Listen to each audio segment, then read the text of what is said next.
여러분 안녕하십니까? 오늘은 예수께서 야훼시라는 증거들 153가지 중에 31번째로 성자 하나님의 침례 시에 성부, 성령이 함께 모이셨을까? 라는 제목으로 살펴보도록 하겠습니다. 마태복음 3장 16절은 예수께서 침례를 받으시고 곧 물에서 올라오실새 하늘이 열리고 하나님의 성령이 비둘기같이 내려 자기 위에 임하심을 보시더니 하늘로서 소리가 있어 말씀하시되 이는 내 사랑하는 아들이요 내 기뻐하는 자라 하시니라라고 기록이 되어 있습니다. 그런데 삼일체론 자들은 성자 하나님이 침례를 받을 때에 성령 하나님이 비둘기같이 성자 하나님의 머리 위에 임하셨고 성부 하나님은 너는 내 아들이다 라고 하늘에서 말씀하셨다고 주장을 합니다. 그렇다면은 창세기보다 먼저 기록된 출애굽기의 내용들을 한번 생각해 보시기 바랍니다. 하나님께서 모세를 부르셨어요. 스스로 계시는 그분이 야훼라고 하시면서 십계명 돌판을 써주셨는데 이것을 받으러 모세가 시내산에 올라갔을 때에 하나님께서 강림하셨거든요. 그런데 그때에 야훼 하나님께서 강림하시고 십계명에서 나 야훼 외에 다른 신을 섬기지 말라라는 말씀을 하셨죠. 그렇다면은 야훼 하나님은 삼위일체의 3분의 1만 되시고 이 말씀에서는 3분의 3이 다 함께 모이셨다고 생각을 하시는가요? 성부와 성령이라는 두 분이 성자 하나님의 침례에 축하하기 위하여 함께 모이셨다라는 생각을 하신다면은 하나님은 한 분이 아니지요. 세 분이 되는 것 아닙니까? 확실하게 세 분이죠.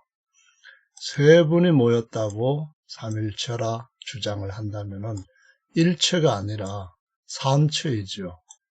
세 분 하나님이라는 삼신들의 회의 또는 삼신들의 집합, 이것이 삼일체란 말이 아닌가요?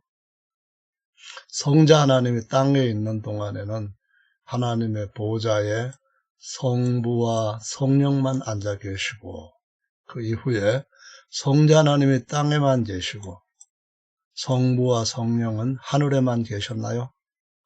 삼일체로는요, 상고하면 상고할수록 점점 더 모순이 더해지는 바벨론의 교리입니다.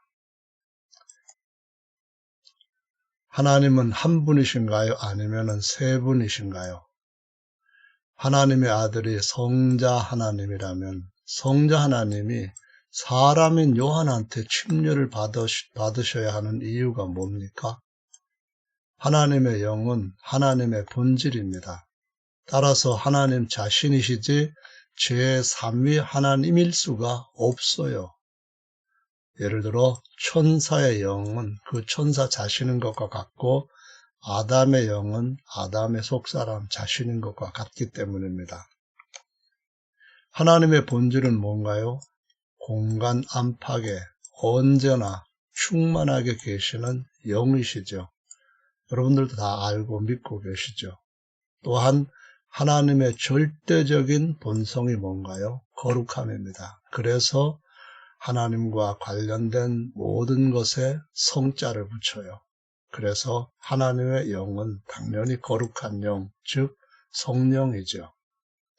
따라서 성령이신 그 하나님은 꺼지지 않는 불꽃, 강력한 바람, 천둥 같은 소리 또는 말씀 또는 영광의 빛, 여러 가지 것으로 자신을 동시에 여러 곳에서 여러 가지 것으로 동시에 시간을 초월해서 여러 곳에서 공간을 초월해서 자신을 나타내시는 영이십니다. 그럴 때마다 삼일체론자들이 유치하게 생각하는 것처럼 한 윗격 또 다른 한 윗격 이렇게 센다고 한다면은 과연 이것이 성경적이라고 생각이 되시나요? 하나님은 셋째 하늘과 둘째 하늘과 첫째 하늘 아래에서 스스로 계시는 분, 창조하신 분, 아버지, 남편, 왕, 구원자, 심판 등등등등 수많은 역할로 신적인 그 하나님이 하시는 일들을 동시에 여러 곳에서 나타내십니다.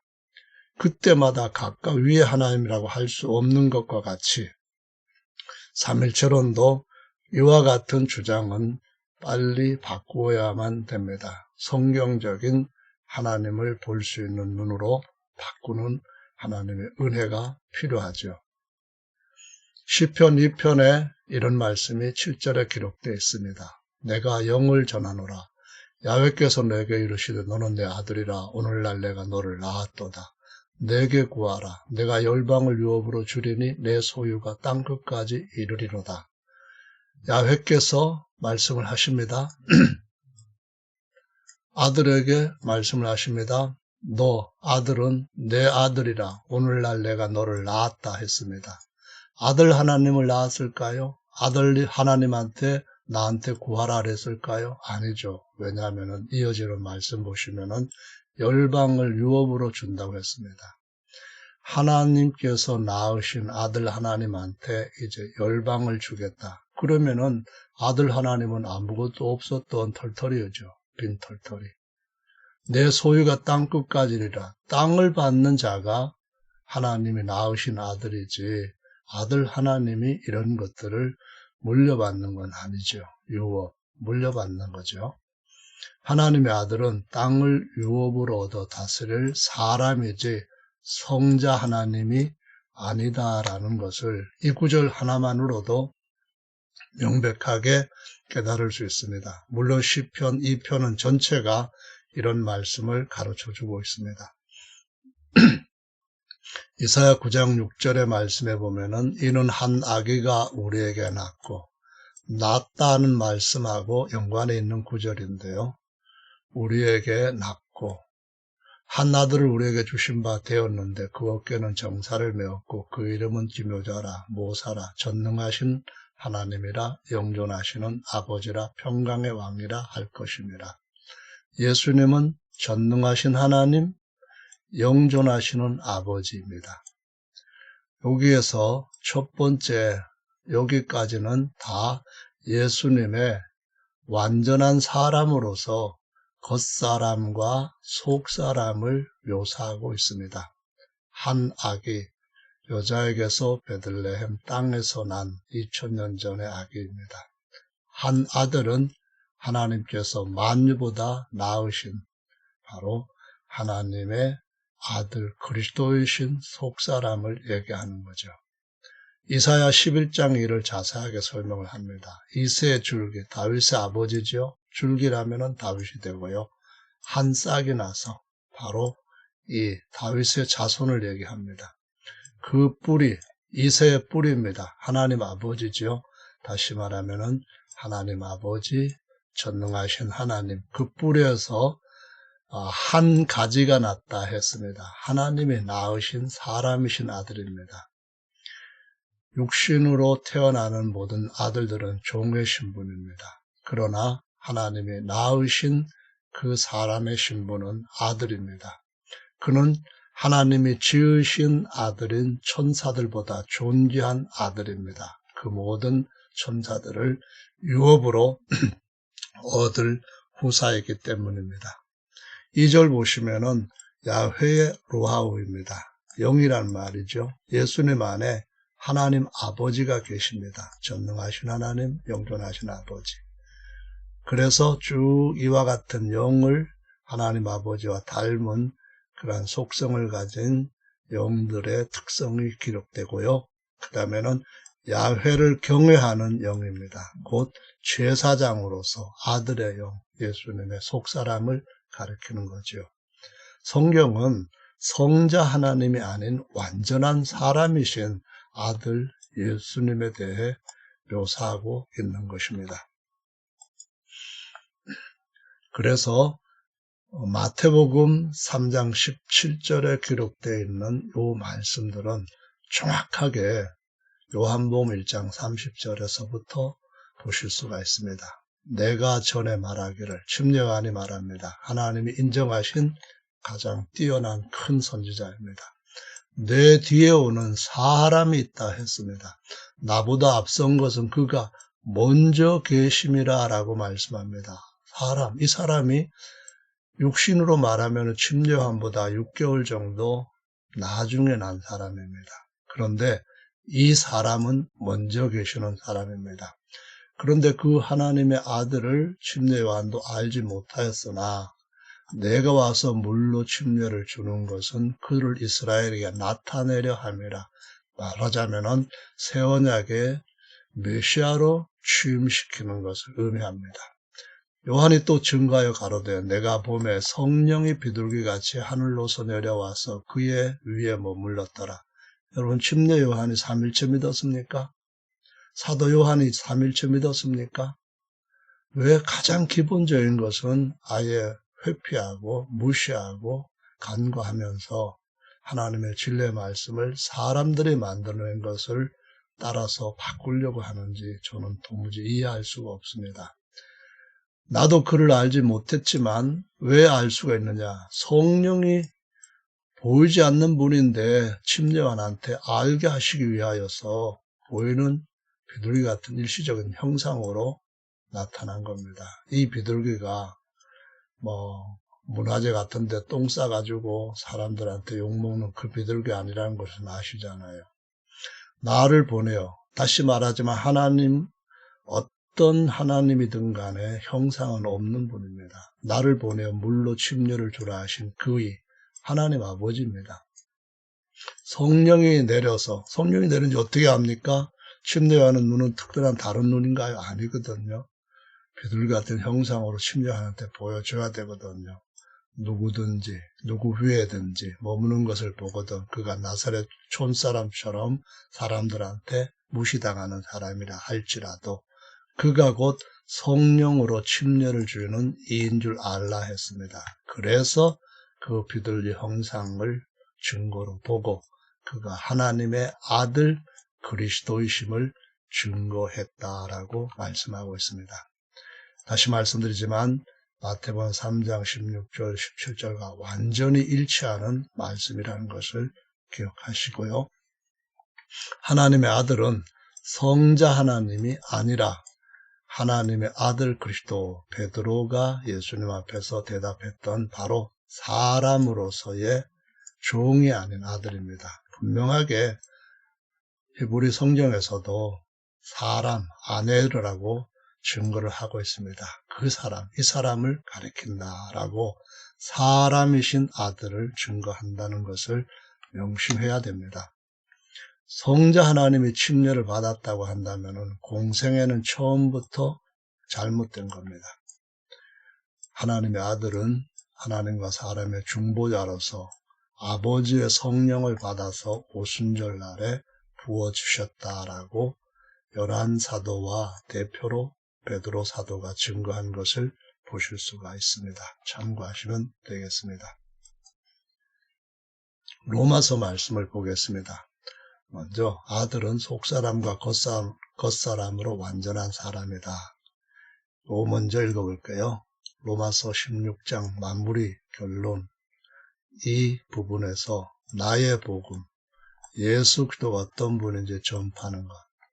이 예수님과 복음에 대한 것은 영원 전부터 감춰져 왔다가 아들을 통하여서 나타나셨고 바울한테는 성령을 통하여서 나타내신 계시입니다.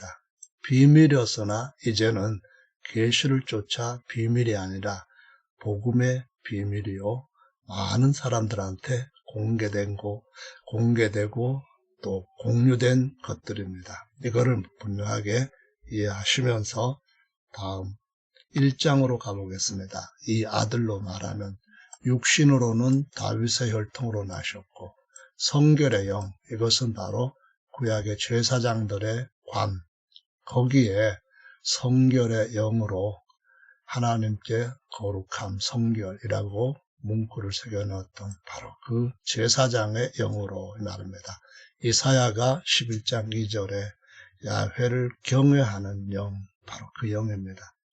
하나님의 아들로 인정되셨습니다. 여기는 사람의 아들이고 여기는 하나님의 아들입니다. 하나님의 아들 그리스도는 사람의 아들 그리스도와는 전혀 비교조차 할 수 없을 정도로 천사들을 영원토록 다스릴 정도로 뛰어난 존귀와 영광을 가진 자입니다. 5장 보시면은 아담, 첫사람입니다. 첫사람 아담의 범죄와 같은 죄를 짓지 않은 자들, 그 외에도 죄와 사망의 왕노릇했답니다. 그런데 첫사람 아담은 오실 자의 표상이라 했습니다. 둘째 사람, 본래부터 있는 이분인데 우리가 계시를 통하여서 알게 된 순서를 따라 붙여버리니까 둘째 사람이 되어버렸어요. 모형이라는 말은 무엇입니까? 실체가 있다는 거지요. 그 실체의 임시적인 모양을 갖다가 모형 또는 표상이라고 표현을 하고 있죠.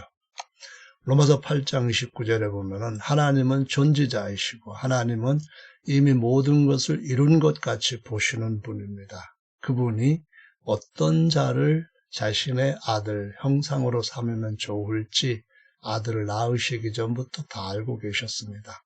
그리고 그 아들을 낳으시고 그 아들 곧 둘째 사람의 형상, 둘째 사람이 오실 건데 어떻게 오실까요? 종의 형상을 입고 구속자로 오신다는 건데요. 어쨌든 둘째 사람을 본받게 하기 위하여 예정하셨다라고 말씀합니다. 장로교의 예정론은 이 성경에 기록되어 있는 비밀의 경륜과 너무 많이 벗어나 있습니다. 모든 사람들이 다 심판받을 것처럼 얘기하고 소수의 몇 사람만 구원받는다? 그러면은 하나님께서 얼마나 무서운 하나님인지 사실상 다른 멸망받도록 예정된 사람들한테는 아주 사단보다도 사악한 신이 되어버립니다. 자, 맏아들이 되게 하려 하심이라 했습니다. 왜냐하면은 많은 아들들이 그 형상을 입게 되고 그 아들이라는 신분을 같이 갖게 될 것이기 때문에 유일한 아들, 독생자는 맏아들이 되게 하시고 맏아들의 형상을 본받게 예정하셨다라고 말씀을 하시는 거죠. 자, 이번에는 고린도 전서로 넘어가 보겠습니다. 첫째 사람, 둘째 사람, 아담과 마지막 아담, 첫사람 아담이죠. 15장 45절에 기록된 바 첫사람 아담은 산영이 되었다 함과 같이 마지막 아담은 살려주는 영이 되었나니 그러나 먼저는 신령한 자가 아니요 육 있는 자요 그 다음에 신령한 자니라 라고 했습니다. 첫사람은 땅에서 났습니다. 흙에 속한 자이고요. 둘째 사람입니다. 하늘에서 나셨습니다. 누군가요? 첫사람은 종의 신분이고 형상의 모형입니다. 둘째 사람은 아들 신분이고 형상의 실체입니다. 아들의 공생애가 성자 하나님의 것이 아니라 완전한 사람으로서의 공생애라는 말입니다. 그의 겉사람은 이사야가 말했던 한 아기, 마지막 아담이고요. 그 완전한 사람이신 예수님의 속사람은 종이 아닌 아들이고요. 천사보다 뛰어난 아들입니다. 둘째 사람이기도 합니다.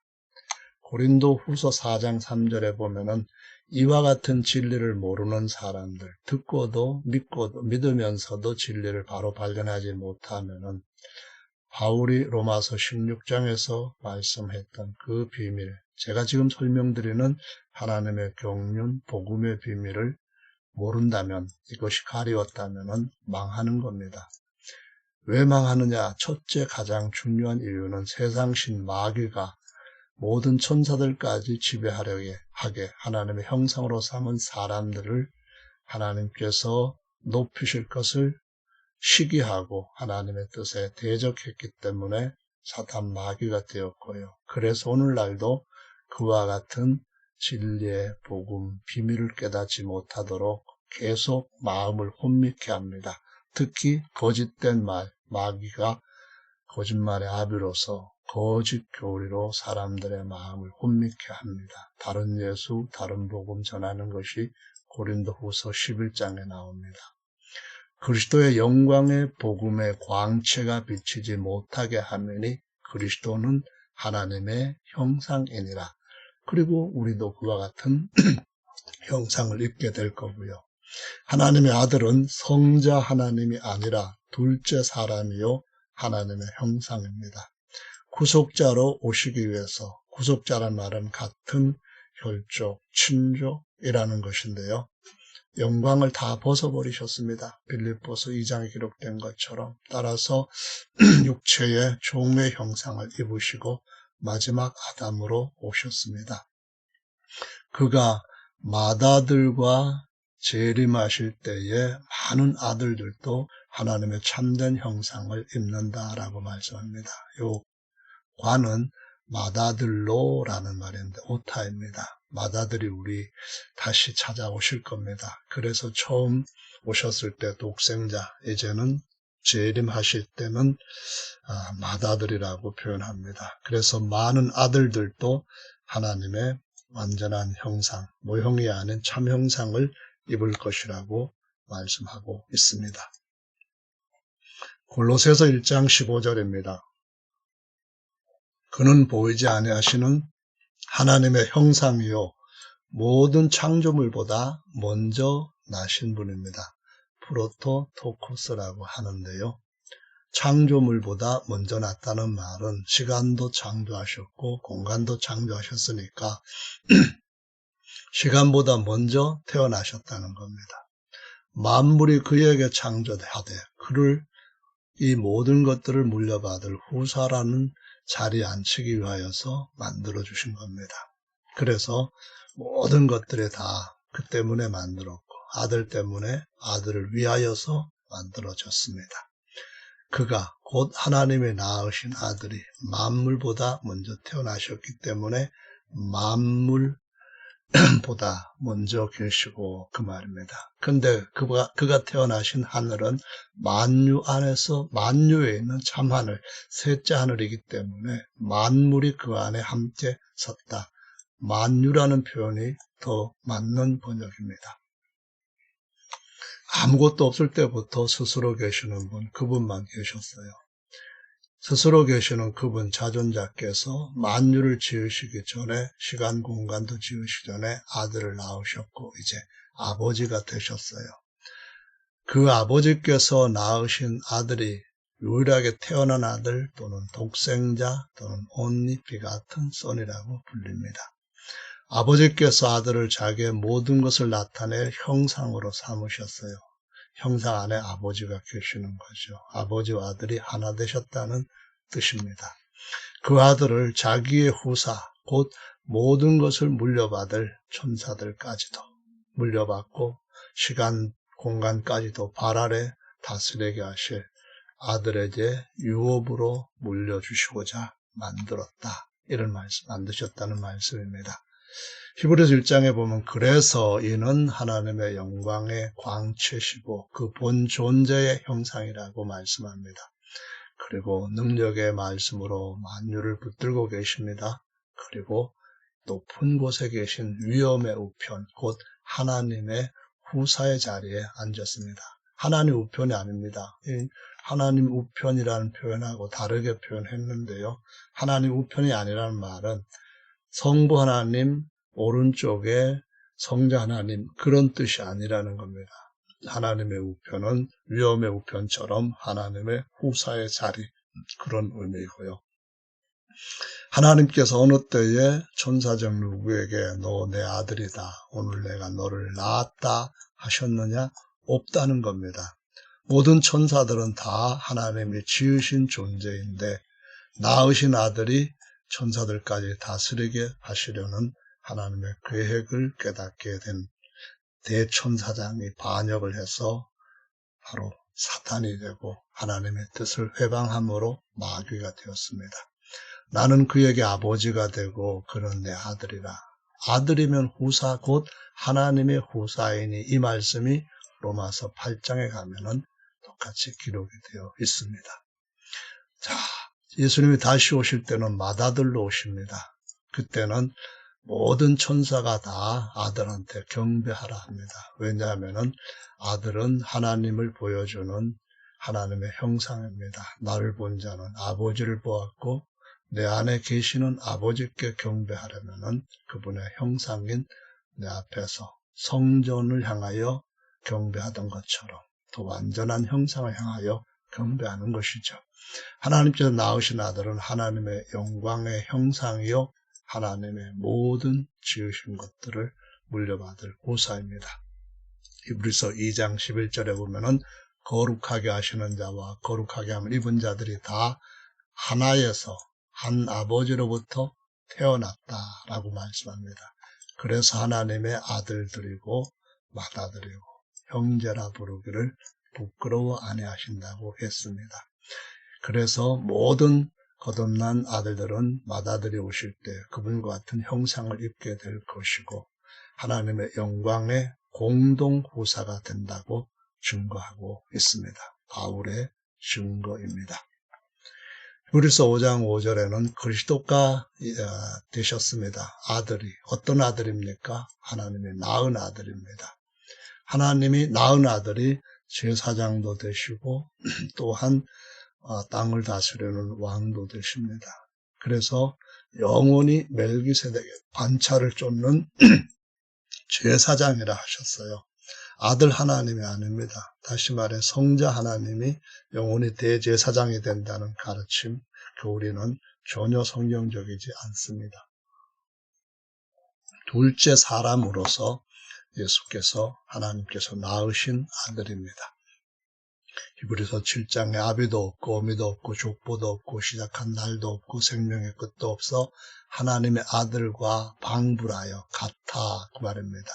멜기세덱은 하나님의 아들 그리스도의 모형입니다. 멜기세덱이 사람인 것처럼 하나님의 아들도 사람입니다. 자존자께서 만유전에 셋째 하늘에서 영으로 낳으신 아들은 아론의 족보와 같은 그런 족보가 없습니다.